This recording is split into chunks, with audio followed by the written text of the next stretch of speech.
Good evening to all. We have all assembled here to discuss or to convey to you a very important thing. The framers of the Constitution has entrusted or has given the Election Commission an autonomous power only to avoid any external influence or intimidation. Because it is the duty of the Election Commission to ensure fair and free elections. The core thread of democracy is that the common man has to exercise his franchise to elect the government of his intention, of his wish. Whereas now the Election Commission itself is under the scanner. We have to just think about the interview of the CEC, instead of giving clarification, has raised many questions.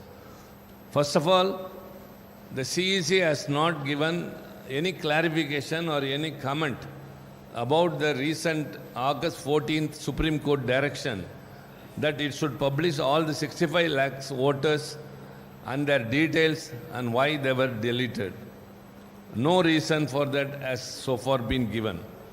And our next apprehension or concern is that why the CEC must be in a hasty manner carry out the SIR in Bihar elections.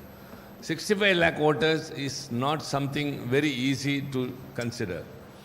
And it is estimated even much more, around 1 crore they say, but they say it is 65 lakh. We want to discuss it on the floor of the Parliament because the Parliament is the highest forum where we can debate anything. Even the constitutional authorities could be debated under various rules, and there are rules, and we are trying for it, whereas the government is not prepared.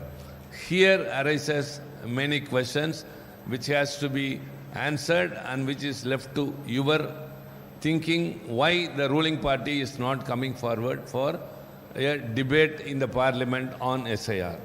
And our other question is, how can there be so many deletions of eligible voters when house-to-house enumeration has been undertaken?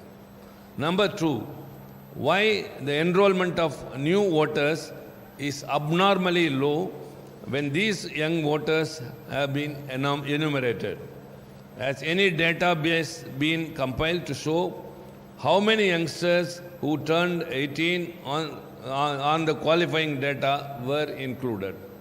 No transparency in that, and the CEC is not coming forward. So also the procedure for inquiry and 2 appeals along with their timelines as contemplated under the registration of election rules 1960 may include a huge number of voters in the forthcoming elections in Bihar. Is the ECI going to address the issue? And will the ECE take these practical difficulties into account while conducting SIR in other states? Because it has started in Bihar, it will spread across the nation. And we are very much concerned that the opposition voters will be deliberately removed by showing reasons. And whereas the CEC is not even has not even come forward to clarify or give an explanation to the Supreme Court's direction why it has not been obliged. So the CEC's interview, the Parliament is not working for all these days, not because we want to stalemate the proceedings. We want to be a party for the smooth functioning, whereas our genuine demand to have a debate in the debating forum is not allowed. And now that the yesterday's interview of the CEC, we expected that it would clarify all our doubts, but nothing has come out. So it has raised many questions again and again, and DMK has already given a memorandum to the Election Commission requesting that they have to remove the deceased voters. Have they done so or will they do so? All these questions are there. And as far as we, the opposition parties, are concerned, we will resort to all legal remedy as well as the parliamentary apparatus to solve this issue.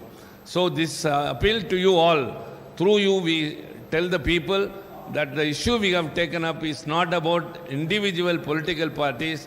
It is about the common man in this country whose last right is to exercise his power during the elections. Whether he is rich or poor, educated or uneducated, he has a vote in his hand and he can elect a government. Whereas his voter itself, writing itself is deprived, means where is democracy? Democracy is in peril, and CEC, which has to come to the rescue of the common man's vote, now itself is under the scan. So we will resort to these means, and we have got our own responsibility. Kindly people should understand that the non-functioning of the parliament is not because of the opposition parties, it is only because of the ruling party which is not coming forward for a debate. Thank you very much. Thank you.